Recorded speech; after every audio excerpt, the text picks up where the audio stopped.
Edo, ayaw nga po daw ipahalata na siya ay nagsiselos. Alam niyo yung mga ibang lalaki, ayaw po talaga nilang pinapakita, although pinaparamdam nila na sila ay nagsiselos.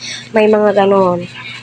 Pero alam niyo naman, na tagtad po sila Kalingap Edu sa behind the scene, nakikita po natin. Syempre, babae po tayo, nakakaramdam po tayo kung nagsiselos yung partner po natin o hindi. Manid po tayo kung hindi po natin alam kung ano po yung mga pinagseselosan po niya.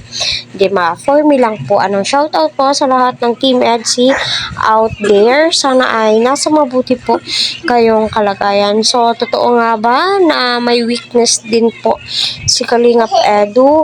Totoo nga bang nagsiselos din po siya, ngunit ayaw lang po niyang ipinapahalata sa atin? So para sa akin, kung kilalang kilala mo na yung isang lalaki, alam na alam mo po yung ugali po niya, syempre alam mo kung sino yung pinagseselosan po niya. Tawag nito, may right nga ba ang isang lalaki kahit hindi pa po sila na magselos? Syempre, kapag alam mong ikaw ay nililigawan na or naniligaw na siya sa'yo, syempre may mga times na nagsiselos po yan siya.